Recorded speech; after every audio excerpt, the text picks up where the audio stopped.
Okay, so thank you for joining the call today.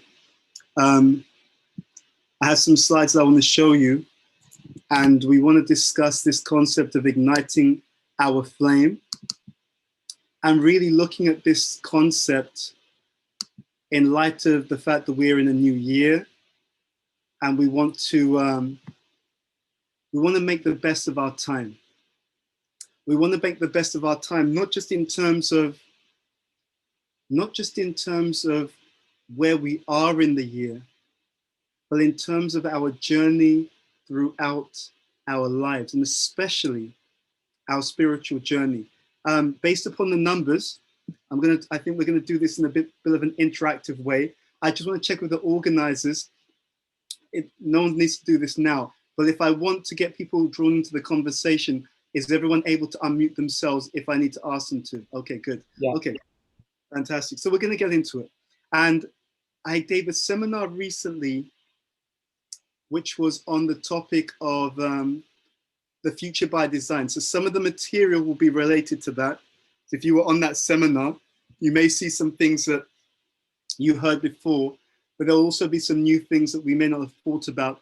And again, by the mercy of the Guru Parampara, we hope to take the conversation in whichever direction is most relevant for you. Okay. Now, for this to work, there's one thing I need from all of you, and that is I will need your participation, because actually what happens is you decide how the presentation goes. I'll explain how this works. This is a bit subtle, but Prabhupada talks about this in the Srimad Bhagavatam. He talks about the qualification of the speaker and the qualification of the hearer. One very good friend of mine, one really wonderful devotee, we were speaking recently, and he's very much into Gaur Govinda Swami. And he was telling me about one pastime with Gaur Govinda Maharaj, where Maharaj came to give a class, and actually he couldn't speak. And he concluded that the reason why he couldn't speak is because no one in the class really wanted to know about Krishna. So therefore, because the desire wasn't there in the audience, he was actually being restrained by the Lord in the heart, so that there was no connection. So we will be able to share collectively based upon consciousness, and we're going to try and make this interactive. You may want to make notes. We tend to share a lot of information, and we want you to have some real stimulus for your own life. Now, I'm going to begin in this way. I'm going to show you something. Let's go to the first slide, actually. So this question, let's begin as we mean to go on. I would like you to share in the chat window 1 or 2 words that relate to how 2020 felt to you. Put in the chat window, send to all participants, over to you. Okay, draining, interesting, altering, thank you very much. Healing, that's a very interesting. Bad, Jessica, I love that word growth. We'll definitely come back to that. Komal, that's an interesting word, Komal. Roller coaster. Kishan, definitely different. Thank you. It's good to see you, by the way. Rajiv, introspective. And then Madhava, exhausting. Okay. Very, very interesting. And this is important because these one-word answers and some sentences as well, they immediately tap into something very significant for us. I gave a class a few years ago, and I explained that the Hare Krishna Maha Mantra is the soundtrack of spiritual existence. And the analogy that we gave is just like, you know, when there's a major movie that comes out, usually the movie comes out, but they also release certain songs, right? There's a soundtrack to the movie, or some major star has written some music that actually promotes that particular movie. And it's interesting because music also relates to mood. How many of you, and we'll do this by a show of hands, how many of you in your past have had some kind of experience, good or bad, and when you hear a particular song, it brings you back to that particular time? or even a particular kirtan melody, if you've ever had that, use your emoticon just to indicate that you've had that experience before. Just want to see how many people can relate to what I'm saying. Okay, absolutely. I think many of us have seen that. The music relates to the mood. And the mood actually has a huge impact on how we experience anything. I was doing some research on Vedanta psychology. We've all heard in our scriptures, Prabhupada says the mind has 3 different aspects: thinking, feeling, and willing. Now, what's also interesting is our teachings explain that of the 3 aspects, thinking, feeling, and willing, the feeling aspect, the emotion, is the most significant. So when I asked you how did 2020 feel, just by the words you've used about how it feels, it says so much about what happened or what was perceived and experienced in that particular year. And this is really important because depending on how the year felt, depending on how we navigated that year, that determines that determines what happened, and it determines the foundation, what we learn and what we take on board. For many people, 2020 felt like this. So you can see so many of the words here. Let's draw your attention to 1 or 2 points. Let's start with this one.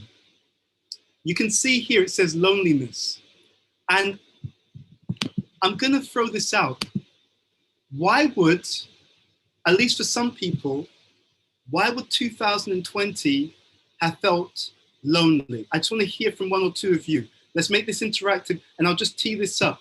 We remember about 70% of what we discuss, 80% of what we experience, and 90 to 95% of what we share. One of the things I'm constantly thinking about is how we can become transformed. It's boring to stay the same. And to be honest with you, sometimes it's boring to hear classes if you feel, oh, I've heard that before, that sounds like that before. But if we can start to connect with the material and engage, it will go much more deeply into our consciousness. And then what we'll start to find in life is that every single class changes us. And it's really powerful, by the way. If every single class you go to changes you and transforms you, you find that you're becoming better, stronger, sharper, more resilient on every single class, seminar. And the way this is achieved is by engagement with the material. So let's make it real, because I don't know about you, but you know that life becomes intense when the whole world is locked down for most of the year. And you know that life is intense when many people, they're not sure what's going to happen in the future. And you know that life is intense. And I can't speak for other places.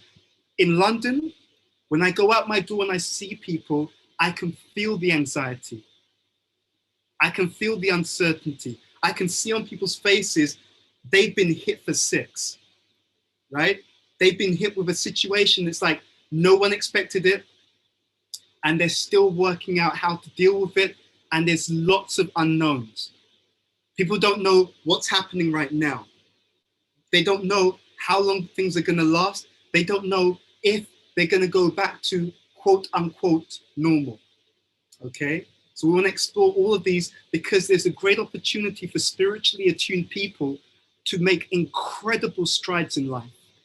If we get the mindset right to literally learn from everything. Okay, so we wanted to discuss.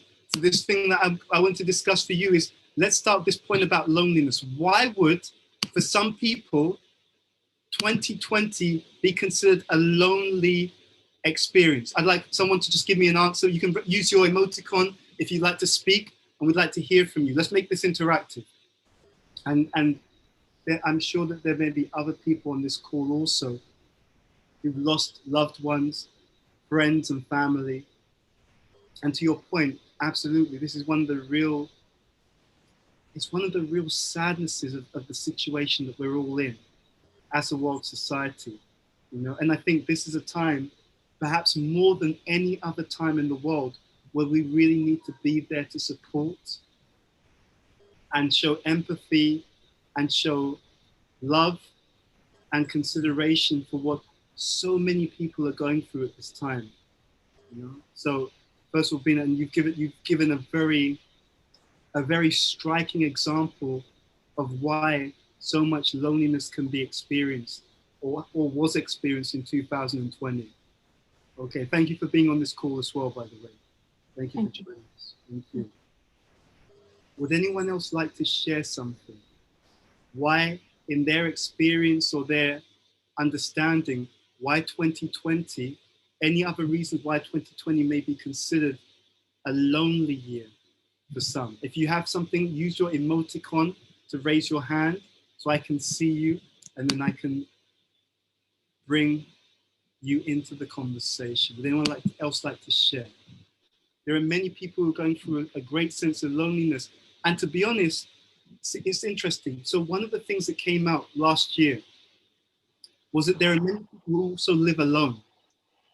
And because they live alone, when they're self-isolating, that time with other people that they would get in the office, at university, at college, at school, suddenly it's no longer there. And what's also striking about that is that it's even more profound if, for example, someone is more extroverted because they get their energy from that interaction. So definitely loneliness can be there for a number of reasons. We want to explore one more area.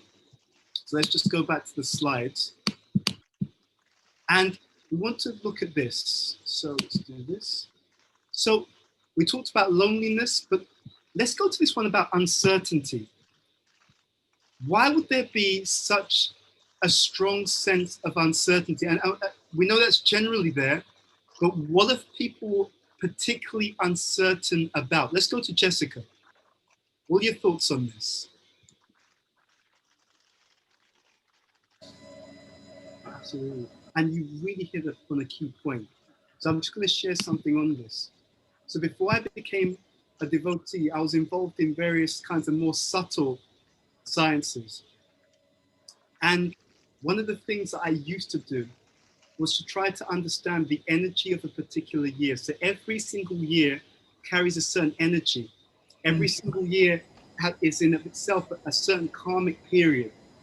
And that year has a particular energy, a particular flavor. In fact, not just the year, every decade has that, right? For some of you, you know, back in the day, like the 80s had a certain flavor, a certain energy to it. The 90s had a certain energy to it, right? The 2000s had a certain energy. So one of the things that I was reflecting on was that in 2020, it had a certain kind of energy. 2020 had the energy which related to foundations. It had the energy which related to really going back to basics, to be honest. And the reason why I'm sharing this, Jessica, is because it relates to what you were saying, the ground that people stand on.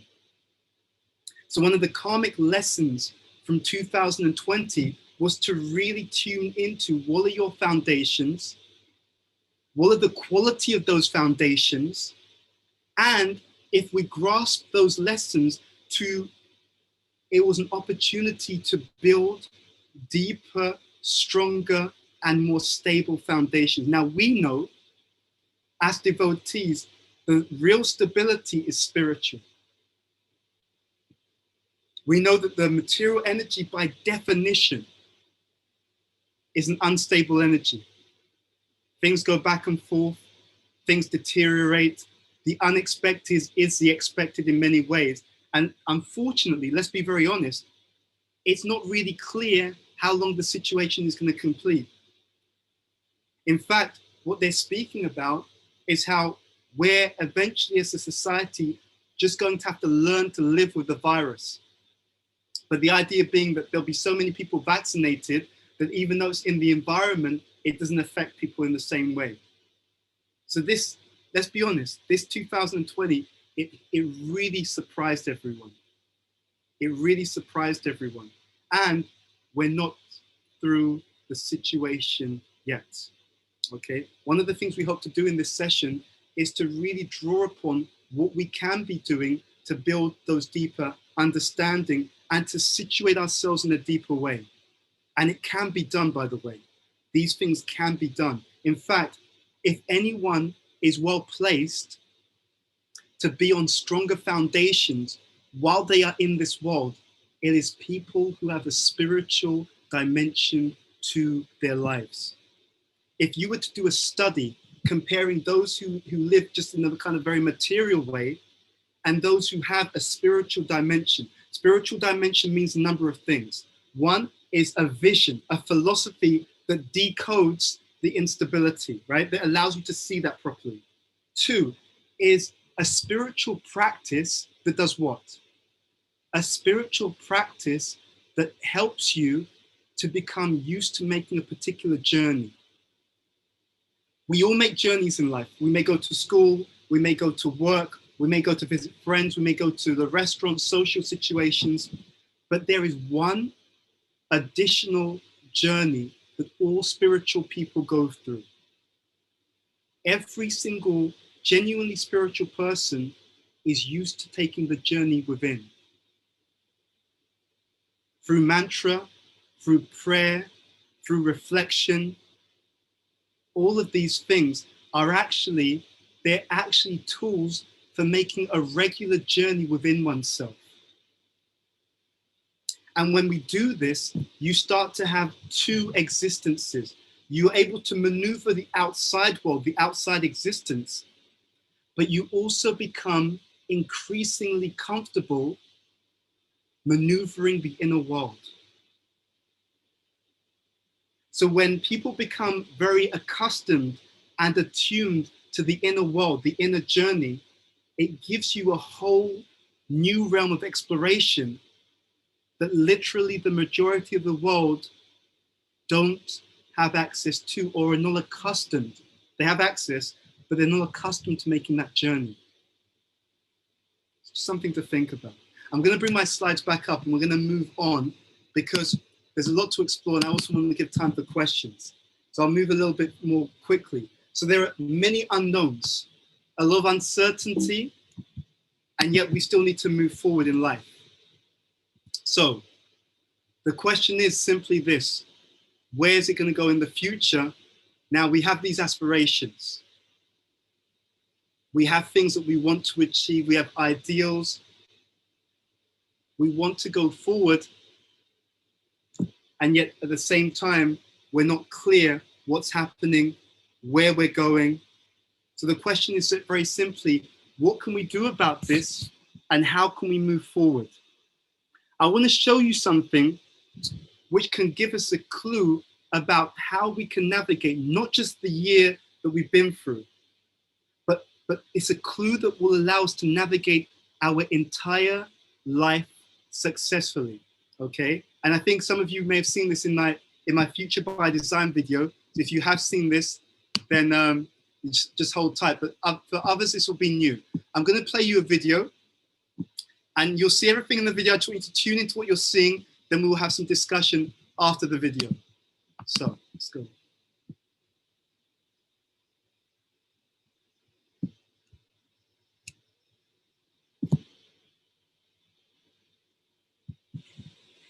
This is the Shogun. I'm going to hide this Hershey's Kiss under this cup, and the object is for you to pay attention and follow along and try to guess which cup the Hershey's Kiss is under at the end.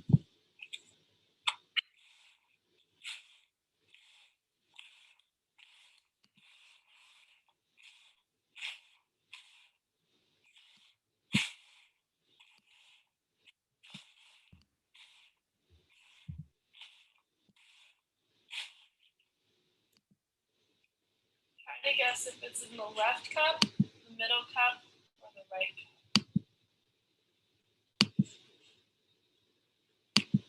Let's check the left cup. Middle cup. If you guess the middle cup, you got it right. a little more complicated. I've added an extra pair of hands and I've added additional colors here. But that's only to distract you from the pink cups. The pink cups will always have, one of the pink cups will always have the Hershey Kiss underneath. So let's get started.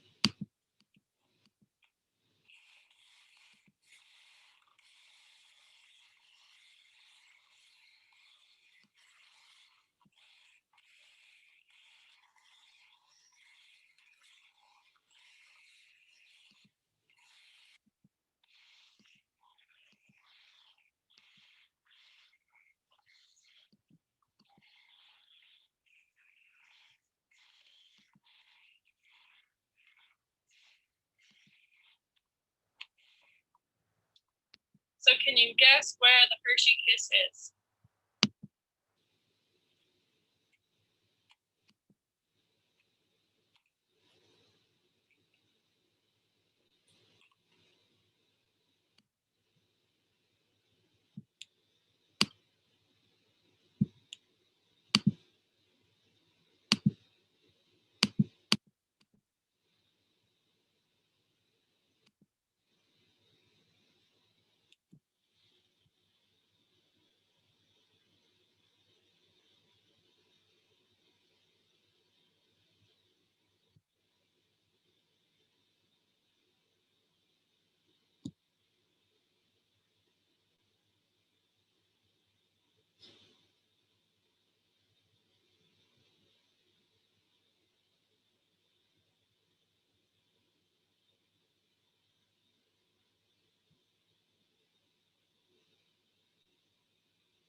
Right again.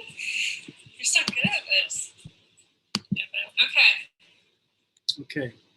So I just want to talk about what you saw. And this is actually an interesting experiment. The reason why I showed this to you was to really tune in to the power of your focus. A whole range of things were going on, but your attention was drawn in a specific direction. And this is actually how life works. There's an interesting pastime in the Mahabharata. So the Pandavas, they're incognito, they're pretending, they're hiding, they're in hiding and they're actually dressed as brahmanas. But they're in the palace of a king. And what's happening is the king's watching them.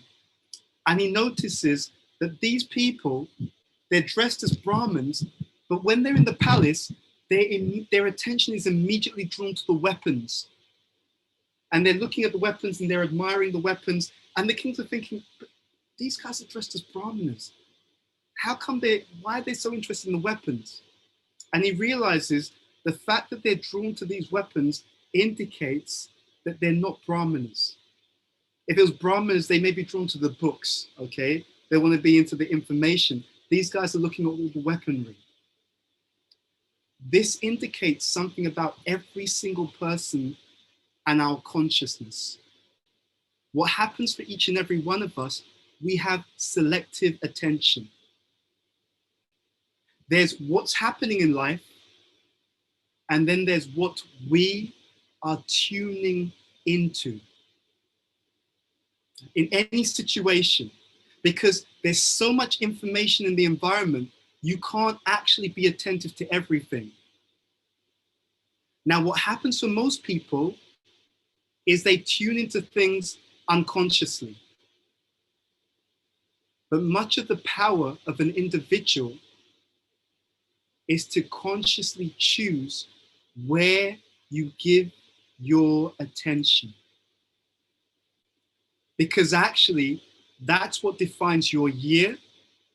It's what defines your life. It is also what defines our consciousness. And this is really important. I was preparing some material for Instagram. And one of the messages I was going to share on Instagram was that, you see, we have this phrase, right? We have 2 ears and 1 mouth. And there's a saying that you should deploy them in that proportion, right? So that twice as much hearing as speaking. But there's a hidden secret about the way that we have been created and the way that we work. And that is that what a person speaks about,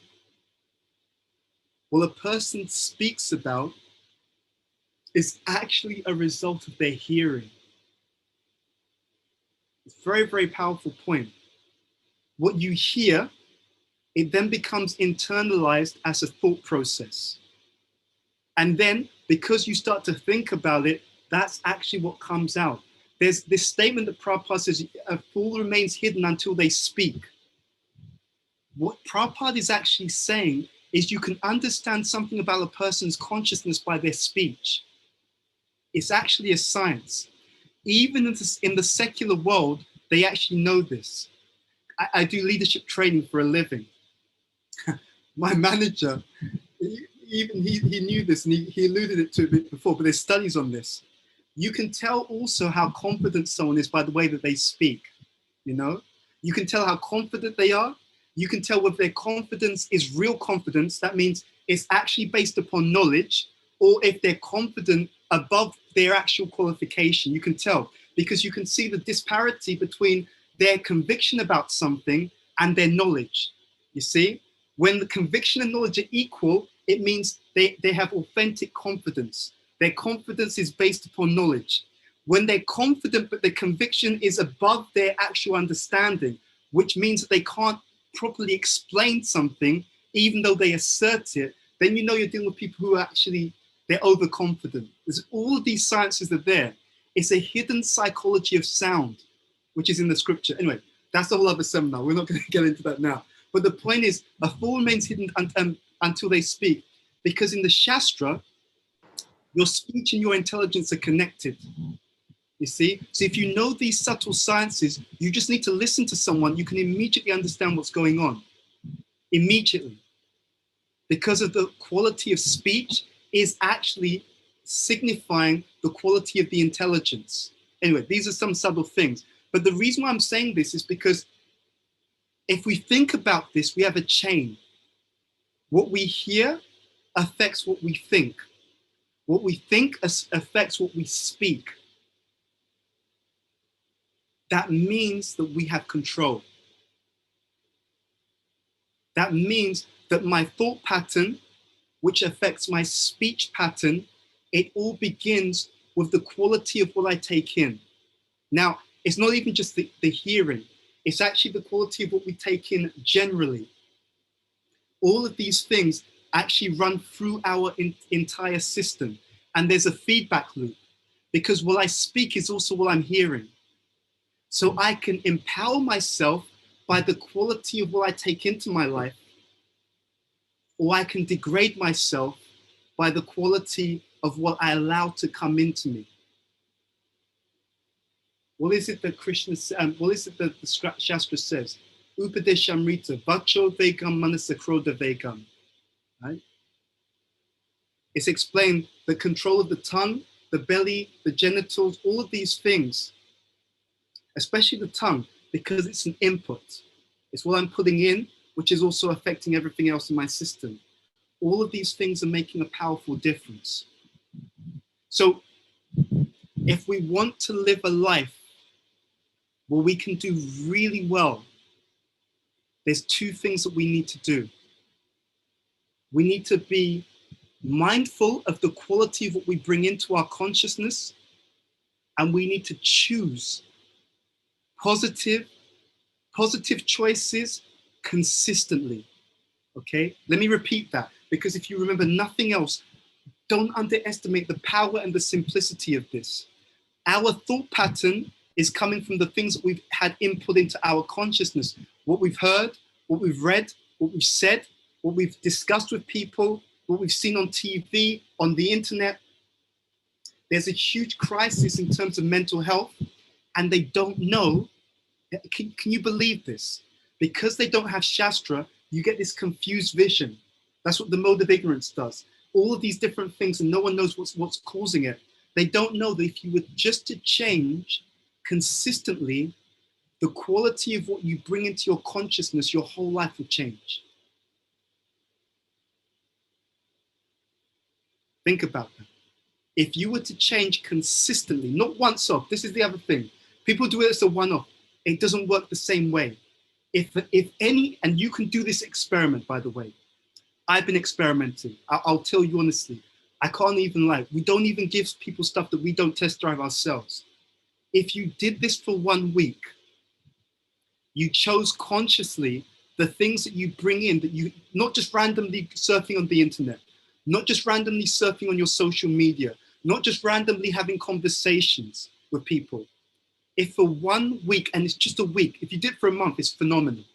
If for 1 week you did that, and you did a diary before and the diary after, you would directly feel that your mentality is different.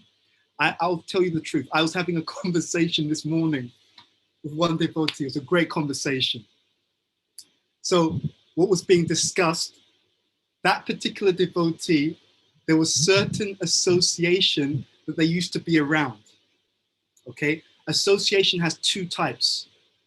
There was certain association and that had some positive inputs, but there was certain association that had negative inputs. And to be honest, this particular devotee, they're flying. They're flying. I guarantee you. I would go so far as to say, anyway, they're going to do really well. Let's put it that way. They're flying. But how? What they did, and this is what I'm encouraging you to do for this year and for your life. They did 2 things. They reduced negative association. I've noticed that those who come to Krishna consciousness, you're powerful people, you're special people. What happens because of your previous life, and Krishna explains to Arjuna the fate of the unsuccessful yogi in the 6th chapter of the Bhagavad Gita. Because of your previous life, you have some sukriti, which is why you're either born in Krishna consciousness or have chosen Krishna consciousness. But Maya is very strong. So she has 2 tactics. First of all, keep people anchored to more materialistic patterns, materialistic ideas, materialistic association. So what that does is it holds you back. Okay? So even if you have good association, you can have good association and that can be cancelled out by material association. So it's like a car. The car's trying to drive, but it's being pulled back. It's sometimes going in reverse, sometimes going forward, sometimes going reverse, sometimes going forward. And after a while, the car's like, I don't quite understand why we're not getting anywhere. So there's 2 dimensions. Dimension 1, up the anchors. So we can consider what elements in my life are holding me back from being my best self. Point 1. And the second point, what are the opportunities in my life that can propel me forward? Because you can even have people in your environment who can propel you forward, but if you do not take advantage of it, then you don't get the benefit. They are there, you can connect with them, you can associate with them, but unless you go forward and say yes and make it real, you don't move forward. I was doing some study in the Shastra about mercy, because we constantly hear about Krishna giving mercy, devotees giving mercy, and how that works. So I was doing some research. Mercy is any form of Krishna consciousness that can allow you to make progress, okay? The holy name is mercy. The association of devotees is mercy. The Shastra is mercy. Even the Shastra can burn off your karma, right? Seriously, that if anyone wants to know where that comes from, there was a Pandavasena presentation. It was an interview with Shiv Ram Swami, and it was about, I think it was called Follow Your Dharma. It's online on YouTube, you can listen to it. He makes the point there, even Shastra can take karma. So just think about that for a moment. We talk about mercy, we talk about wanting to progress, and the devotees who read the books regularly, they're burning off their karma just by the reading process. So you can have 2 devotees, and it looks like they've both been around for the same amount of time, but one of them's burning off all kinds of karma. The other person doesn't even know that they can do it. So all the different forms of Krishna consciousness, they can actually burn off karma. The holy name, association, but you have to actually take that mercy. The book is there, but you have to read it, then you burn off karma. The class is there, but you have to attend the class, then you burn off karma. The association is there, but you have to take the association, then you burn off karma. And more than burning off karma, that's secondary. Primary is you grow in your devotion. So what we have in our international communities, to be honest with you, unfortunately, because we are neophytes, we have all kinds of mercy available and people don't take any advantage, and then they wonder why they're struggling. That's the honest truth. And don't take what I said.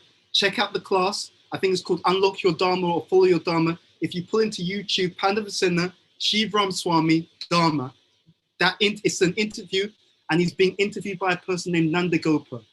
You can actually watch it for yourself. See, this is what I mean. Also, mercy comes in the form of knowledge. You see, I have a mentee group, and what happened was one of them sent a quote, and I was reflecting. Since I saw it, I thought, wow, that's amazing. I'm going to talk about that. There was a quote by Prabhupada, and Prabhupada, maybe someone can find it in my mentee group if they're on here. But the quote by Prabhupada, he's basically saying about, I think he's talking about pure devotees. He said, you have to either be very fortunate or very learned to understand that quality. So if you look at it superficially, you think, oh, that's a nice statement. But if you look at it more deeply, you can understand something very powerful. Mercy is also manifest in the form of knowledge, right? Sometimes what Krishna will do is he'll just arrange for things to fall into your lap in life. Other times what Krishna will do is he'll give you guidance and instruction. But then if you take it on board and use it, then you've just claimed some spiritual mercy, because there's an equivalence. There's an equivalence between good direction and good fortune. They are both forms, and the Sanskrit and the technical term, just in case you're interested, they're both forms of Kripa Shakti or Karuna Shakti, which is Krishna's mercy potency. And that mercy potency comes through many different avenues in life. One avenue is a devotee, one avenue is a scripture, one avenue is the holy name, one avenue is the holy dham, one avenue is the deities, but you have to take the mercy. You see? And what happens and why sometimes devotees struggle, there's huge amounts available, no one claims it. No one claims it, right? But the ones who do take it, who claim it on a regular basis, their spiritual life goes off the scale. Even the holy name. Again, this is not a seminar about the holy name, but you should know that Hare Krishna mantra, when you chant it, is ecstatic. Anyone who chants that holy name, who doesn't have material coverings, they experience the true nature of the holy name. It's that when you chant it, it is immediately blissful. But why doesn't it become blissful for us? It's because we've got these coverings. So when we chant it, it's like, oh, Hare Krishna, oh, you know, like that. So what it's doing is it's cleaning away the blocks. So one day when there's less blockages, when you chant it, you can immediately, wow, this is actually really blissful. And it's immediately blissful. The holy name being non-different from Krishna, it has its own intense blissful nature. And it's always like that. But we don't experience it because we're covered. And what uncovers each and every one of us is regular taking or accepting the mercy. It's always there, but you have to say yes to it. You have to say yes to it. There's a story about some guy, he was stranded and he was praying for God to come and save him. And then what happened was some guy came on the speedboat and he said, no, and the guy said, look, you know, I can help you. He said, no, don't worry. I'm praying to God, he's going to come and save me. Then later on, someone came by in a helicopter and put the ladder down, and he didn't take the ladder. He said, no, it's okay. I'm praying to God, he's going to come and save me. So many opportunities came, he didn't take them, and he died. And when he died, he came before God and he said, God, why didn't you help me? I was praying for you to save me. God said, I sent you the speedboat, I sent you the helicopter, I sent you all those things. You just didn't take any of them. Why didn't you say yes to the mercy that I sent? You asked me to help you. I said yes. I brought all the opportunities before you and you said no. You refused all the help. We're like that person. And I'll be honest, because we're family. It's not just a few of us. Most of our community in ISKCON is like that. Because we don't really have knowledge. Therefore, when we hear mercy, we don't know what it means. We've no idea what it means. We've no idea that if I read, it will burn off my karma. It will actually change my entire life. It will change my karma. It's like, yeah. We don't know what it means. So we're constantly being offered opportunities and we constantly turn them down. We constantly turn them down. And what's worse, when we turn them down, then we think, you know what, this Christian conscience is so difficult. Oh, it's so hard. I mean, I'm trying so hard. It's like, oh, nothing happens. It's like, well, dude, do you actually do any of the things which are offered to you? When Radha Maharaj was giving a class, did you go to the class? No, I was doing my nails, I was busy.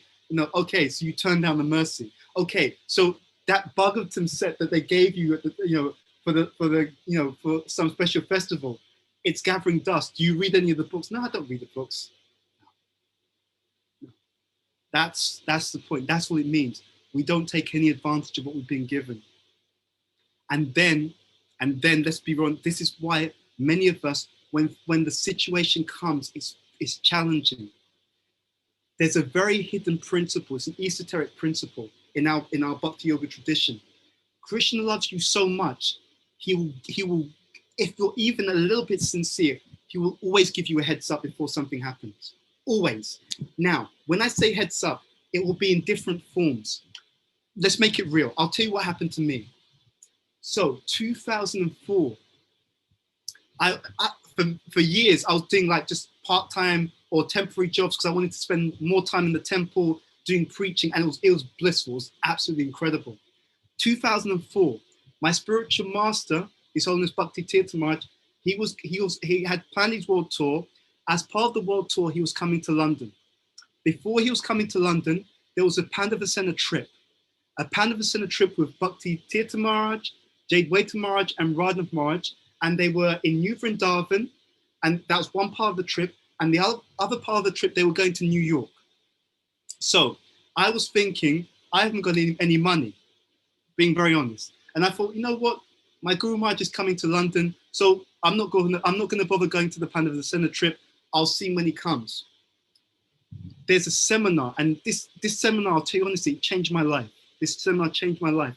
It was called The Higher Connection by Satchidananda Maharaj. You can find this on his website.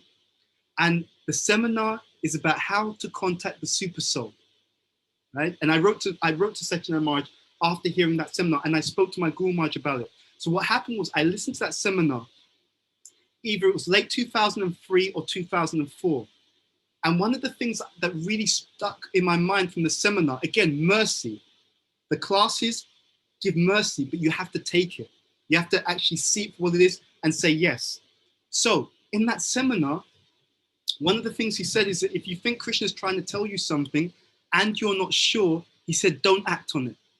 He said, if the message is coming from Krishna and you're sincere, he sends you the message again and again and again. So I called Bhakti Tirtha Maharaj. I remember when it was, I called him, I was in the Govinda's restaurant in 2004, because in that year, people kept saying to me, Bhuta Bhavana, you should spend some time serving your spiritual master, right? So I called him up and I said, Guru Maharaj, for some reason, different devotees keep coming to me, all independently, right? Different people randomly, and they keep saying to me, Bhuta Bhavana, you know what? You should spend some time serving your spiritual master.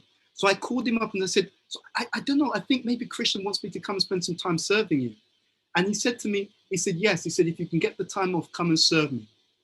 So what I did, I went to the Pandavasena trip, but I stayed on. I'd arranged things, I wasn't working. I went to the Pandavasena trip, but after the trip, I carried on spending time with my Guru Maharaj. So after the trip, I was with him in Detroit, I was with him in Gitanagari, all of these things. And then August that year, he was diagnosed with cancer. So Krishna, what he had done, he said, look, I'm about to take your spiritual master from the planet. You go and serve him now, because if you don't serve him now, you're going to regret it. You're not going to see him later on. And I in my room upstairs, I have diaries from my time serving him, things he said, services I was doing, different pastimes, interactions. So that was in 2004. Then because I, the visa, you have a certain tourist visa, you can stay in America for a certain period. So then I went back to London. Then I also went back to spend more time with him. After he was diagnosed 2004. Then after spending quite some time, had to go back to London, and I came again. I was with him in 2005 before he passed away. When I came in 2005, because I had a cold, and when people have cancer, their immune system is weak, so you can't be close to them, because if your cold can actually be the death of that person. So I didn't get that same direct one-on-one constant time, but Krishna had given me an opportunity through the devotees. I remember even Jayadev, many of you know Jayadev, he's a very famous kirtanier. He told me, you know what, you should spend some time serving your spiritual master. So the mercy is there. Krishna really cares about us, but what I want you to understand is you have to be alert in Krishna consciousness. He is going to look after you, but you have to pay attention. What does Prabhupada say? Why we must become conscious before we can become Krishna conscious. If you're not conscious, even though he's trying to help you, you won't see it. You'll miss it. I can give you one other. I remember my parents weren't favorable to Krishna consciousness. I'd come home from the temple in the evening. I remember one evening I thought, why is it that my parents aren't favorable? I was reading Bhagavatam. First canto is chapter 7. And I was thinking about that. So I asked that question. I remember coming home, I walked up the stairs to my room and I opened the Bhagavatam and I was thinking that in the purple, Prabhupada is talking about how sometimes Krishna makes the family inimical, so the person will become a bit more detached. It's there in the purple. It's like, you wanted to know? Here's your answer. You can't imagine how much Krishna really likes you. You can't imagine it. So what will happen is he'll give you a heads up. But you have to be sincere and humble. Two things. If you're not sincere and humble, the false ego will block the message, right? And I'll be honest, you sometimes see this in our movement. You see devotees in our movement who, rather than wanting to understand the truth, they have an attachment. So what happens is, I want to believe this. That's false ego, that's lack of humility. So it's like, I want to believe this, and I'm not prepared to have anyone tell me otherwise, okay? Then what you're doing is you're saying that you want to hold on to your own idea rather than hearing what Krishna has to say.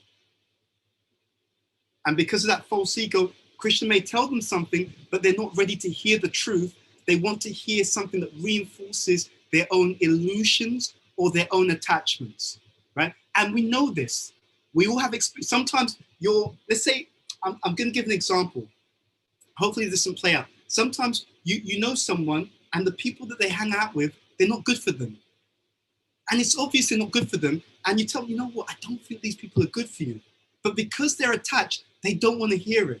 It's objectively the truth. Like, no, you just don't understand. You're like you're trying to be pure devotee syndrome. It's like, dude, what can you say to that person? What can you say to that person? I'm trying to tell you the truth, but you just don't want to hear it. So, okay. But then what Krishna does then is he goes from the what is it called? The sweet mercy to the bitter mercy. It's still mercy, but because you couldn't hear, now that relationship or that friendship, the person who told you early, I don't think that's a good relationship. I don't think that's a good friendship. I think these people are holding you back, but you can't hear it. So now you're going to have to see that they are actually holding you back. You're going to have to go through bad experiences with those people. You were told a year ago, but you didn't accept it. So now it's going to become, a year ago when you were told, it was subtle. It was on the ether. You were just told, but you didn't take it seriously. So now it's going to become more gross. Now you're actually going to have an issue with those people. You're going to have a falling out with those people. You're going to get cheated by those people. And then you're going to think, they were right. Someone told me that a year ago, but we didn't listen, And to be honest with you, this is what's happening to the world right now. I hate to break it, but again, we're family, so I'm going to tell you the truth. There's some research I did about the karma of the world. this period we're in, this is payback time, right? The way that we as a human society have mistreated the earth, have mistreated other people, all of these things, this is like, okay, you've taken from Mother Earth, now you're gonna have to pay for it, you know?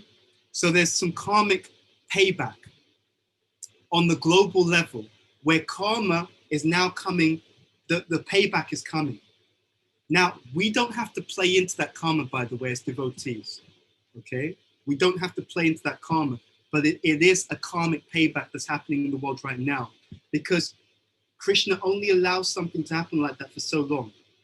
And because he's compassionate, this is a pattern, by the way, and if you look carefully, you'll see this in your own life. Krishna's very compassionate. Even though we make mistakes, he doesn't hold us immediately responsible for reaction. Oftentimes, he'll be like, you know what?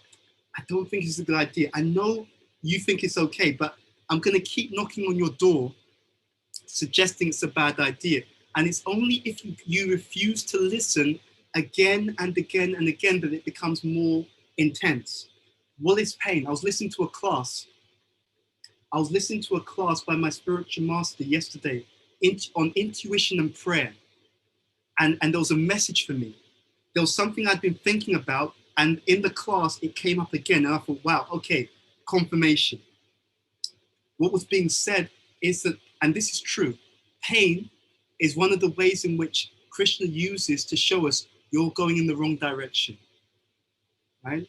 So sometimes if we don't catch it, it'll become more painful. Then it's like, okay, I didn't listen for it. It's so painful that you're forced to be like, okay, I get your point. I'm going to do things differently, you know? So anyway, those are a few things. I guess there's one more thing I'll share with you, then we'll open for questions. So I'm going to move to a particular slide, and then I'd like to see what questions that you have. So let's go to this one. Let's see. I'm going to share my screen with you to give you something interesting and useful that you can do. And you can get into this more in your own time, or I can share with you more about this as well if you wish. But there's a very interesting concept that can help us to be more successful this year than, to be honest, than you've ever been in your entire life. This term, and I spoke about this in a previous session with some other people, this is called systems theory. This term, which is very, very strong and very used in some organizations, companies, and so on, this term, or rather the concept, actually comes from Shastra. Let me explain what I mean by this. See, many times people talk about goal setting. They talk about making 2021 a better experience. They will set goals, they'll set targets, they'll try and do certain things, and they fail. Now the question is, why? Why do we fail? We want to do something, we want to be successful, but oftentimes we don't get there. Why? This is one of them. If you take this and you understand this and you apply it, I guarantee you 2021 will be one of the best years of your life, and it will just carry on. So systems theory, I'll give you an example from Shastra, or rather an example from devotional life, and then we'll go into it as a principle. So how many of you have ever come to an ISKCON temple for Mangalati? If you have, raise your hands, use your electronic hand sign. How many of you have ever been to Mangalati morning program in the temple? Okay, I can see quite a few hands up.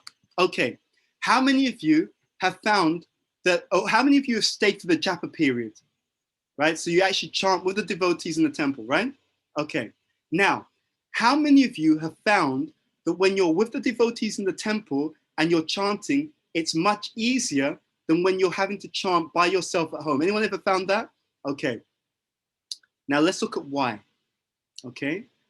What you've clued into is called, in the secular world, is called systems theory. There's research. The research has shown that when you try to do something you have two elements. You have, on the one hand, willpower. Okay, you're trying to use your own strength, your own determination to move in a certain direction. On the other side of the equation, you have the environment. The reason why people don't achieve what they can and don't hit their goals and their targets is because in many cases, they've set up their life that there's a conflict between the two. So my willpower wants me to move in one direction, but my environment, and environment is the physical environment. The environment can also be the people that you spend time with. The environment can be the schedule that you have. It can be so many things.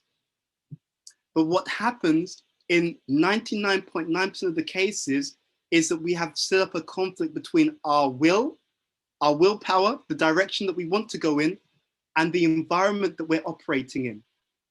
And the research shows that unless you're one of the rare people, very rare people, in 99.9% of the cases, when you want to go in one direction and the environment is moving in another direction, the environment is going to overpower your willpower. Does that make sense?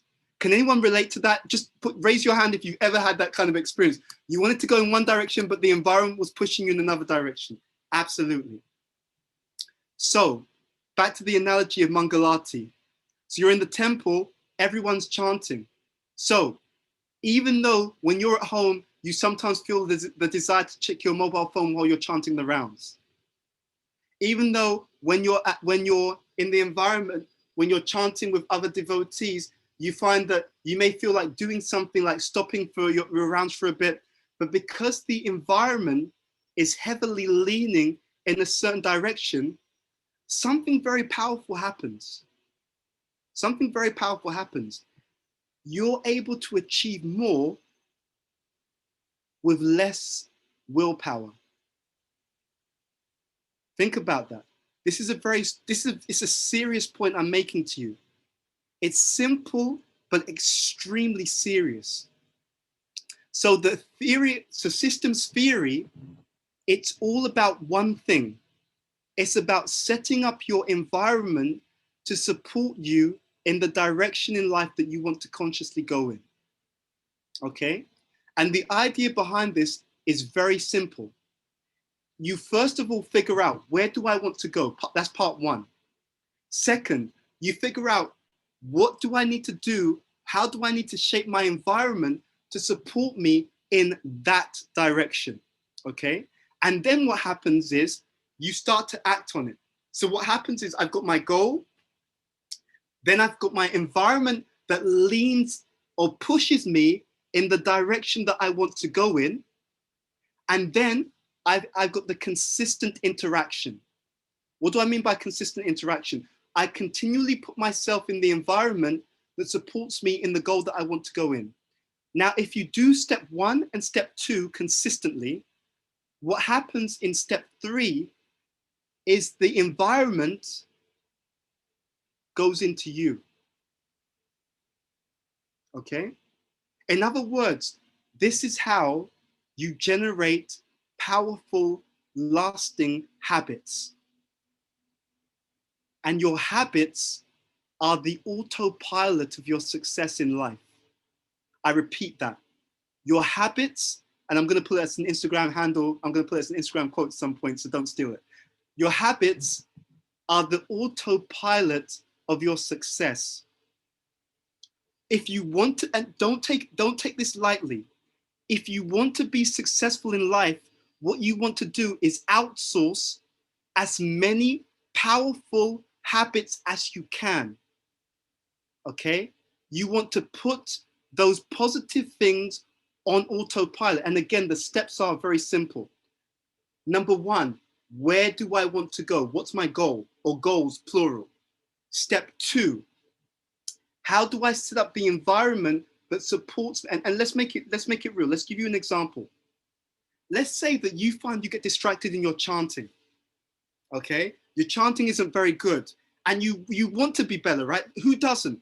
I've never found a devotee in ISKCON who does not want to improve their chanting. But they're not conscious. We're not conscious. Prabhupada said that. You have to become conscious before you can become Krishna conscious. So What's Prabhupada doing? Now in our lives, what's Prabhupada doing? He's giving us mercy in the form of knowledge. But you have to do something with the knowledge. You have to say yes to the mercy. Otherwise, you go into one class, you go into another class, you go into another class, you read something, you hear something, and you said no to the mercy because you didn't take it on board. You didn't use it. That's how you become empowered in Krishna consciousness. Mercy is always available, but we have to say yes to it. We have to hear it and pull it down to our lives, and you'll see your life will change. So, example, I want to become better at my japa. That's my goal. Second, what's the environment that I can set up to be better? Let's leave willpower aside, because willpower is a value add. What willpower is meant to do is it's meant to help you to excel. You see, there are lots of hidden teachings in our Shastra. I'll do a seminar on that in the future. I was making some reflections, but we won't go into it now. There are a lot of hidden teachings in our Shastra because there's the teachings of the scripture, but there's a subtext, okay? So, for example, the sadachar, okay, the sadachar is not always so explicitly stated. The sadachar, meaning that the behavior, the conduct, is the Vaishnava etiquette is derived from the behavior of pure devotees. So, for example, when you read Chaitanya Charitamrita, all of the pure associates of the Lord, their behavior is inspired by the love they have for Krishna. You see, their behavior, because it's inspired by prema, if you follow that behavior, you're automatically behaving in the way that Krishna likes. You see, so it's derived. It's not like, this Narottam Das Thakur spoke like this. That means that that's how Krishna likes you to speak. It's derived from that. You see, so in the same way, if you look beneath the surface, there's a whole hidden universe of meaning in all of the scriptures. All of the scriptures. My wife was sharing with me recently. There was a class that she was hearing, and the point that was made is that the verses have a direct meaning. They often have an indirect meaning, and they also have what's called a rahasyam, which is a secret meaning. So I remember reading. I remember reading this years ago. It was something I was reading by Gaur Govinda Maharaj, and he gives the terms tattva vichar, the direct meaning, apara vichar, which is like an indirect meaning as well. So there's so many more things in the Shastra, but with the eyes to see, you can see it. So anyway, we won't deviate too much. Let's say I want to become better at my japas, so that's my goal. Then the question is, what's the environment that's going to support it? So back in the day, we could say, go to the temple for Mangalati, right? You chant with the devotees, you do it regularly, it becomes second nature. So then even when you're not with them, you're used to focusing on your chanting because you put yourself in the environment that supported the development of that habit, right? Now, okay, then the question is, what do we do now, Bhuta Bhavana? We're not, the temples may be closed or etc. Zoom, right? There may be devotees who can come together on Zoom at a certain time. And it doesn't even have to be the morning, although morning is ideal. But if you can't do the morning, then some other time. And you don't depend on your own willpower anymore. You will get that. The willpower will be the value add. But you start to think, and I'll bring this back up. This is a game changer, people, by the way. It's not a small thing I'm saying to you. This one thing can change your life. You think in terms of systems rather than just goals. I know I want this, but the question is, how do I set up the environment so that what I want, that the environment pushes me in that direction? So what I was saying about the subtext in the Shastra, there's many subtexts. What do I mean by subtext? What I mean is that in the Vedic age, these things were normal. Do you see what I'm trying to say? In the Vedic age, everyone went to the temple, it was normal. Even if they weren't Vaishnavas, they go to some kind of temple. In the Vedic age, for example, everyone wakes up and sleeps at a certain time. You see my point? It's normal. It's subtext. It's a given, right? So it's not like people have an erratic sleeping pattern. There's no night shift work. You see? So therefore, these things are taken for granted. Everyone, Mangalati, everyone wakes up, right? Everyone sleeps early. In the Vedic system, it's not that you need to go to a therapist. You got extended family. It's normal. So when you're upset with your parents, You can go and speak to your aunts and your uncles and they're going to say, yeah, I understand. You know, yeah, they're like that sometimes. Don't worry, I'll talk to them. You see, because these things are a given. But because we've moved so far away from that, now we have to put lots of other things in place to make up for things that we used to have for free. So I want to improve my japa. I create the environment, and it can be the temple. It can be, I create an environment with my friends. We make a collective agreement, but whatever you want to achieve, I want to encourage you from this point onwards in life, think in terms of systems. Don't depend on your willpower. Let your willpower be the value add. Let your willpower take your life to the next level, but let your environment guarantee you a certain level of success. Think in terms of systems. You see, it will make that one thing can change the entire course of your life. There's a statement in Niti Shastra. Chanakya says, study is done by two. Simple, isn't it? Right? You can understand this. It's so obvious when we think about it. I want to study, but I don't always feel excited about reading. So what do? I read with someone else, because now I've made an agreement. So when I don't feel excited, it doesn't matter. They're expecting me to read with them at a certain time. When I don't think I'm particularly inspired or have any fresh realization, doesn't matter. We're reading together. They're sharing their realization. So we're reading the same thing, but they keep it exciting because they share something I didn't think about. I share something they didn't think about. And you know what? If I do it regularly, after a while, I've got such a taste for the reading that even if they're not there, I'm like, wow, this is so interesting. Please, I beg you, don't be like most devotees in our communities. I'm sorry, it breaks my heart to say that, but we're family. I mean it. I really mean that. Do not become like most of the devotees in our community. Don't miss the mercy, point number 1. 2, don't wait for Maya to kick you. Make conscious decisions about where you want to go in life, go. And number 2, create systems that move you in that direction regularly, and then use your willpower as a value add. See, in the Vedic society, what they did was they didn't even use their willpower to create the environment, because it was already, the environment was leaning towards spirituality. Okay, but the willpower was a value add. But what I'm suggesting to all of you is use your willpower to set up the system. You see, then plug yourself into the system to build the habit. And what will happen is, if you set up the right habits, what are the habits? Quality chanting, definitely. Reading Srimad Bhagavatam. I mean what I said. If you just read the books regularly, it will burn away karma for you. Can you believe that? How easy can it be? If you just read, you can actually burn away your karma and strengthen your consciousness. There are many people in 2020, to be honest, who were not so affected by what happened. I've been pushing my mentees also. I'll be honest, where I'm in life at the moment, in many ways, I'm loving it. I can't lie to you. Why? Because certain things we put in place, even before 2020, they've just been going through. You should be like a business. A good business, they make money all the time, because businessmen, they don't think in terms of just a sale. They think in terms of a system. You want to know what I'm talking about? Go on Amazon, right? Amazon, when you buy something, they will show you another 4 or 5 products which you may also be interested in.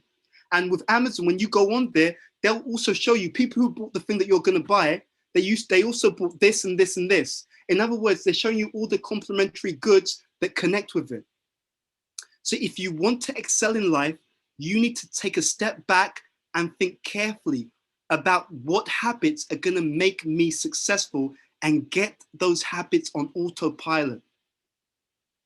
Believe me, if you become connected nicely in spiritual life, you'll be so powerful and so realized and so insightful. You can immediately understand why people are not moving forward. Immediately. You just need to speak to them, and you can, so tell me about what's going on. Blah, blah, blah. Okay, I get it now. You're doing this, you're not doing that. This is an anchor for you. You're holding yourself back in this way. The number one thing that most devotees don't understand is if you do it properly, your spiritual life is so blissful, you don't have to try and hold back from material life. It's not, oh, you know, oh, I need to stop doing this. That's not really the program. It's not really the program. If you do your spiritual life properly, you will experience a happiness which will displace your material desires. And then again, I'm not telling you to believe me. Try it and see what happens. If you do it properly. So get your habits, good habits on autopilot. A few suggestions for good habits. Chanting attentively, reading regularly, if you can every day, right? If you can, a good habit is also rising early, which usually means sleeping early and rising early. That's another good habit. Another good habit is regularly hearing classes which will inspire you. All of these activities will strengthen your consciousness, and your consciousness is your #1 insurance policy against uncertainty. It's actually by consciousness that you become future-proof. You see, there's two types of stability. There's external stability and there's inner stability. External stability is actually a myth because everything can change. And we've seen that, right? You've seen that really in 2020. The economies are down, and it's not 1 or 2 countries, by the way. It's the world. It's the world. The pandemic has seen a rise in mental health issues, and those issues were there before, but when you take away all the externals, then what you're left with is really intense, because now there's nothing to hide behind. So the karma of 2020 was to get people to explore the quality of their foundations, and to get, especially if they're intelligent like you all are, to set your foundations on something which is stronger than the material energy, and that's the spiritual energy. Okay, so if you set these qualities on autopilot, then no matter what life brings to you, you will be in the strongest position to deal with it. You see, this is the real solution. Most people, and it's unfortunate, because we've never really thought about it. What most people do is we try to make all the external things stable. Okay, but can you? If your presidents and if your prime ministers can't do it, good luck. How are you going to do it? They can't control the economy. True, right? If they could control the economy, this wouldn't happen. This virus, be clear about this. The virus is microscopic. You can't even see it. So something which is so tiny that you can't see has affected the entire global community, the world economy. It has forced practically everyone into self-isolation. Wow. So if you bring the habits that you know are going to make the difference in your life, set up a system that causes those habits to move on autopilot. And then you become like a good business. A good business, because of the way the system works, they make money every day. Recession, no recession, makes no matter, baby. They're making money, right? That's how your life should be. That's how our life should be. And what you're doing with those systems is you're drawing spiritual strength on a regular basis. Okay? What happens in a devotee's life, the progress is not exactly linear. If people set up good systems in their life, what happens is your progress becomes exponential because it builds upon itself. Because the more you have, the more you're given. I was pulling together some reflections on a seminar I'm going to give at some point in the future. So I couldn't sleep a few days. I mean, I could sleep, but I was kind of, my mind was buzzing. So as I was meditating, I was reflecting on 3 things. So there's different systems in terms of having deep understanding or realization. So I was explaining that the first level, you need foundational knowledge, right? So foundational knowledge refers to certain frameworks in the Shastra. Example, 3 modes of material nature, the process of Shraddha to Prema, you know, the stages. Anyway, there's so many different foundational frameworks in the Shastra. So when you have that first foundational knowledge, the second stage is what we call, is what I termed symptomatic knowledge.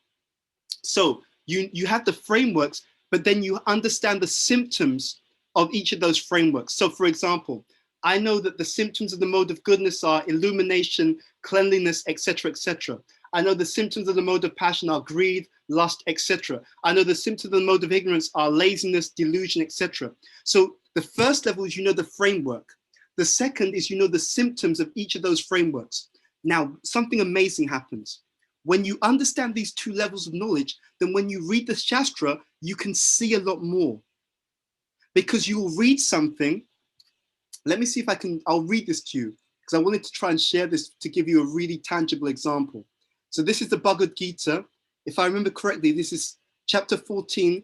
I think it's text number 27. Let me see if it's that particular text. Because there's something, I know how to find it. I know how to find it. So let's look at it like this. So,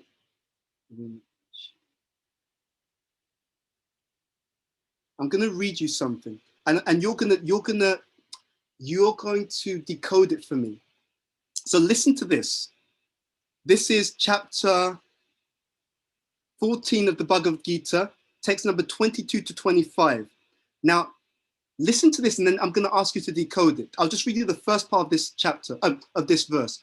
Chapter 14, text number 22 to 25.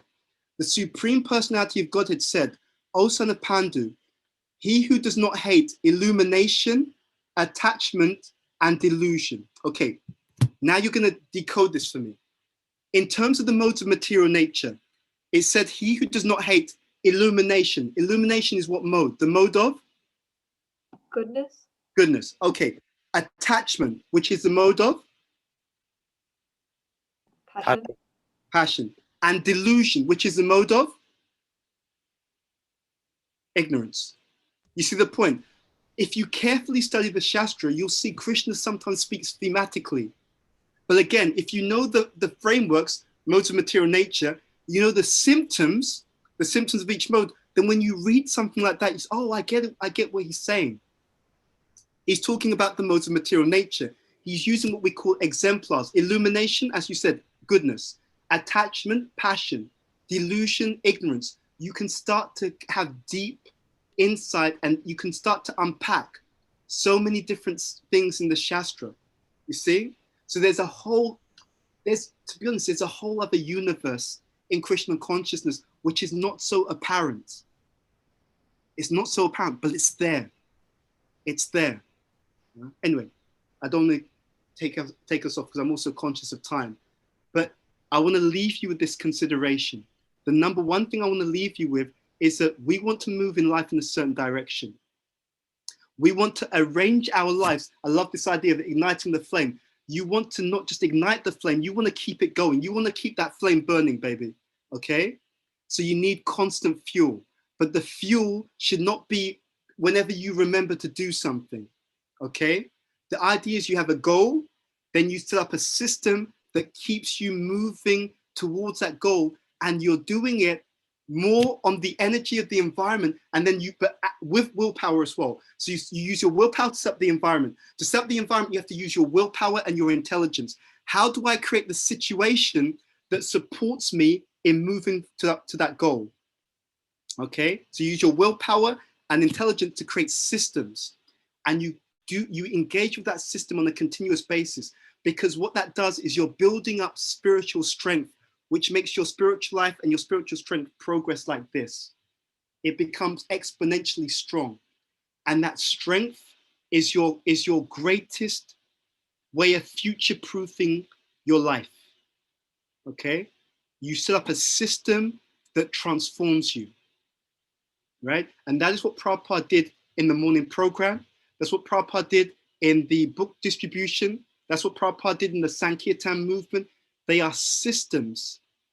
Just like you have a business which is systemic, your life and your habits should be empowered by systems, okay? And if you do that, you put your success on autopilot. I remember when I was studying for my, I can't remember if it was A-levels. It was, so, I'll be honest, I clocked it. My A-levels are like your college exams. It was so, I did so well, and it didn't require so much, like pushing yourself, because what I did is I had systems. I connected with other people who wanted to study. So Prabhupada talks about this in ISKCON. He says a twig By itself, it can be broken easily. Many twigs, you can't break any of them. Okay? So in 2021, I encourage you, autopilot your success. Ignite the fire and keep fueling that flame to build on your own success. Because when you do that, the environment starts to go inside you. And then what happens is you use your intelligence and your willpower as a value add, because you're automatically doing the right things anyway. That's your foundation. That becomes your foundation. Now your willpower and your intelligence can be used to take it to a whole other level. A whole other level. And we need that in ISKCON. We need that in the world. We need people who are powerful, insightful, who are really all guns blazing. And this is how it can be done. Okay, I'm sorry I've gone over time, but you know me. So let's stop there.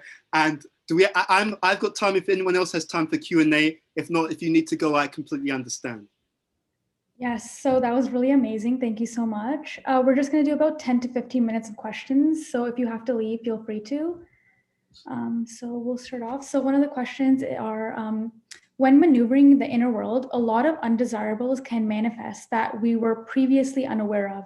How do we manage this and deal with these undesirable principles that may arise as we navigate our inner world? Fantastic. First of all, it's a very good question. So thank you for that question. What happens is this. I've been meditating on this a lot over the last year. There's always a ratio. You have undesirables coming up within the heart or even within our life space. Okay? The experience we have of anything negative is also always in contrast or in relation to other things. You never experience a negative in isolation. So everything has a context, okay? So let's give an example. Let's say that you have a devotee who is going through a period of really bad health. I know someone like that. And to be honest, this person, I mean, they're such good-hearted people. They're really nice people. They're one of my favorite people on the planet. It's very sincere. This lady, so it's a married couple, but the lady's been going through difficulties for a long time, right? Because of, a particular situation I won't get into. So what I did recently, I reached out to some of my God family and I said, this person's been, I know someone, they've been going through a lot of difficulty for a long time. They really need people to, especially like motherly energy, supportive energy. And one of my senior God sisters, she reached out to me and said, okay, tell me more about this person. I'll be interested in speaking to them. So I recently connected them. I got a message. I'll read you the message, because the lady who's been going through challenges, she sent me this message last night and I read it this morning and I forwarded it to someone else. So what she wrote is, she said, Hare Krishna Prabhu, sorry to message you late, but I just spoke with the lady who I put her in touch with, and wow, it was wonderful speaking to her. She is so caring and loving. I'm very grateful that you've connected us, and I look forward to having more of her association. So why am I saying this? So you have, if I told you what they've been through, it's intense. It's really intense, and it's been for years. It's not one-off. It's not one or two things. So there's the challenges that they've had, but now what's coming into her life more is support. So what that's going to do is it's going to change the very nature of how she experiences the challenges, right? So think of it like a sabji. Some people in ISKCON, they're really good cooks, okay? I'm not learning, okay, but you have good cooks in ISKCON. They may cook something, and you know what? They may put too much salt in it. But because they're such good cooks, they know how to pull another ingredient in that will offset the fact that it's got too much salt. You understand what I mean? Or they may just make a greater quantity, so, whatever it is, they can offset it. So the challenges we have in our lives, they're actually offset by the degree of support and positivity. It's the context. That's what changes the nature of the experience. So if you go through some difficulty, but you have loads of loving support around you, the support increases the positivity and it makes the difficulty small by contrast. There's a secret that they use to make money in business. So in men's clothing stores, this is for the guys, right? But actually this applies to women as well, because they do this in your clothing stores as well. When you go into a clothing store, one of the things that they often do, if they're really expert, the first few items that you see are the most expensive, okay? And it's deliberate. They put, like, so if I go into a men's clothing store, they make, let's say it's for buying suits. The first few suits I'll see are the really expensive ones, okay? There's a reason for that. So I look at the first few suits, £2,000, £1,000, whatever it is. As I go further into the store, I will see other suits in the store which are cheaper, okay? So I saw the first few £1,000, £2,000, but later on I'll see ones which are 500, 400, etc. It's done on purpose because they've done studies. And in the studies, they found that your perception is based upon contrast, okay? So if I see the first few suits and they cost £1,000 or £2,000, then when I go further into the store and I see suits which are 500 or 600 pounds, I will think that's reasonable, right? Why? Because 500 or 600 pounds is reasonable in contrast with 1,000 or 2,000, okay? If the first few suits I saw were cheap and then I saw 500, I would think 500, that's really expensive. I would only buy the cheapest suits. So your judgment on something is in contrast to something else. It's not done independently. It's always contextual, okay? So to your question about the things coming up, it's actually not a problem if you also have put the necessary elements in place of positive engagement in spiritual life. If you feel excited about your friends, if you feel excited about kirtan, if you feel excited about what you've been reading and the classes you've been listening to, then when these anatas come up in the heart, you feel, oh yeah, it's not good, but I can get through it because there's so much, it's the negative in the context of so many positive things. It becomes difficult if all it is negative and there's no, if that's the only flavor of your sabji, it's hard to digest. You understand the point? So what I would say to that is make sure that you have that balance in life. You see, this is what it means. Spiritual life is meant to be done in context. So you're meant to have those positive engagements so that when the anatas come up, it's real, we've got to deal with it, but you have such a positive context that this becomes easy to deal with. Does that answer the question? Great. So the next question is, when you spoke about Krishna sending various devotees or signs to tell you to serve your spiritual master, how do you deal with accepting a sign from Krishna despite others telling you the opposite? How can we stay open to these messages he is sending? Example, many devotees may spontaneously suggest for you to do something, but other devotees or family, friends may suggest the opposite. What can we do in that situation? And this, thank you for that question. And this is why, see, Krishna, it's not possible to reach higher stages of Krishna consciousness unless you actually want to, okay? Because Krishna, he really loves you, but he's not going to take away your free will.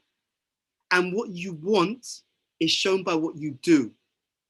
People can talk, anyone can say something, but what they do actually indicates what they really want. Prabhupada brings this out. He says it's in the purport to Bhagavad Gita. Prabhupada says, God helps those who help themselves. And he says in another place, he says, man proposes, God disposes. So sometimes we say, oh, why isn't Krishna helping me? It's like he's willing to help you, but you don't want the help. And say, oh, but I do want the help. No, you don't. You don't. You spend all your time doing something else. You don't want the help. You spend all your time doing other things other than Krishna. And then it's like, well, Krishna, why didn't you help me? It's like, well, because you don't want the help. If you wanted the help, you'd go to him and say, dude, I want the help. You knock on the door, Krishna, I want some help, please help me. So it's actually shown by our lifestyle. Now, The reason why I'm saying this is because, and this is a bit of a journey, I'll be honest, if you do these things on autopilot properly, like the reading and hearing, you'll have better discrimination. So when people tell you stuff, you won't be easily fooled. Because and this is what I said before, this subtle science, anyone can talk. It's an unfortunate thing about Kali Yuga. Kali Yuga is full of people who pretend that they know more than they actually do. It's unfortunate. But you see, but Krishna, the way he sees it, it's like, but you had an opportunity to read my books and to listen to my classes. So when people say that, you have an ability to evaluate what's being said. That's one thing. The second thing is that when you're being, see, this is another important step. And this is from First Canto Bhagavatam, chapter 19, text number 12 in the purple. Prabhupada says there that every major decision should be confirmed by some authority. So bear in mind, when I gave the example of my Guru Maharaj, I got these devotees telling me you should spend time with him, but then I called him up. So it wasn't just, I think this, I'm just going to do that. I got the message. I thought it seems like devotees are telling me this, and I then confirmed it with my authority, which is my guru. You see how it works. So this is another crucial part. So you keep an eye out for messages from Krishna, and sometimes he won't give a message, by the way. Sometimes there's more than one way to do it. Sometimes it's like you can choose, right? Do you go to this class or that class? They're all good classes. So it's not like, Krishna's going to say, go to his class, don't listen to him. It's not necessarily like that. Sometimes like, yeah, you can do any of these things. They're all good. They're all Krishna conscious. Okay. But especially for major decisions, that's what Prabhupada says, major decisions, you can look for signs. And as I said before, you have to be humble and sincere. If you're not humble and sincere, Krishna won't force you. It's like, because he's to be honest, he's soft-hearted. You should know that about Krishna. He doesn't like being rejected, by the way. So if people are like, I don't want to listen to Krishna, I don't listen to Krishna, he's like, I feel hurt. I still love you, but okay. You don't want to hear my voice, okay. So he's soft-hearted. I remember hearing this point before, that when devotees get kind of difficulties, it's not Krishna. He's so soft-hearted, he can't punish his devotees. So what happens is Maya has to do that on his behalf, because he's just like, I can't do it. I know that they don't want to talk to me, or they're ignoring me, but I can't make them suffer. I can't do it. He's very soft-hearted. You should know that about him. He's very soft-hearted. So first of all, if the reading is there, you have the ability to discriminate. That's one factor. Second, even when you think that signs are coming, you check in with some authority. You see, that's what makes the matter perfect. So you're not just blindly, and that's what protects us from just it being the mind. Right? That's what protects us, because when you think something is coming from Krishna through the devotees, it still has to be in line with Guru, Sadhu, and Shastra. It can't be outside of that. It's not Krishna told you to go and have a hamburger at McDonald's. It's not that kind of, like that. It has to be within Guru, Sadhu, Shastra. So you may think that different devotees are saying something, and then you check in with authorities. Okay, and as you become more learned, you have more ability to weigh things up, because there's a science to that, right? There's a science to it. Again, we don't have time to get into it now, but there's many different things which are said in Shastra, and if you know the principles of scripture, which is something we develop over time, then you can see of all these 5 different options in the scriptures, which one would be the most suitable for my current situation. And the idea is, hopefully when we have an immature association, they can help us to see, yeah, the Shastra gives all these different 5 options. But of these different 5 options, in the situation that you are in, the best option is to do this. When I was meditating that night that I couldn't fall asleep, what came to mind was that the scripture, it ultimately is in the form of a pyramid. And we know this intuitively. We all know this. I'll explain what I mean. It's not that all the teachings in the scripture are equally important. You see, there's a hierarchy. So something like Varnashram is not as important as chanting the holy name. You see the point? That's more important. Chanting the holy name is most important. So there's a hierarchy. So the instructions are all there, but they are ranked differently. However, what happens in our teachings is, of all the different teachings, you have to see which one is most relevant for me. And we know this. When you're speaking to people who are new to Krishna consciousness, is the best thing to tell them immediately from day one about all the 4 principles? Yes or no? No. Prabhupada didn't do that. What's emphasized for someone who's new? You tell them to do what? Someone can unmute. What do? You tell them to? Dance and be happy. Yeah, exactly. Right? So we all know this intuitively. It's not it's not the chanting or the regulative principles are the only teachings in our scripture. There's loads of teachings in our scripture. But of all of these teachings, the question becomes, what's relevant for this person? Which of all these teachings, what's going to be the one that's aligned to this person's situation that's going to help them to take the next step forward, right? For someone else who's been chanting for a long time, then you're going to talk about, okay, now it's time to think about finding a spiritual master and taking initiation. You see? Because for them, they're at a different stage, a different instruction is more relevant. And this is shown in I was thinking, where do we see this example? You see this in the Chaitanya Charitamrita. There's a conversation between Lord Chaitanya and I believe it's Ramananda Roy. And so they're discussing different things and Lord Chaitanya says, go deeper, right?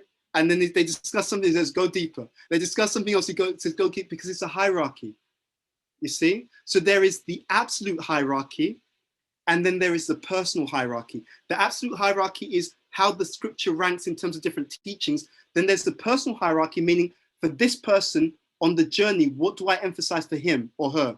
Because if you emphasize the wrong person, you disturb their spiritual life. Someone's coming to the university programs and all you're talking about is how they have to give up everything. No, then they don't come back to your program, right? And they could have become a devotee, but it was the wrong emphasis because that's not what you emphasize for this person at this stage. You see, that's how it works. Anyway, those are some reflections.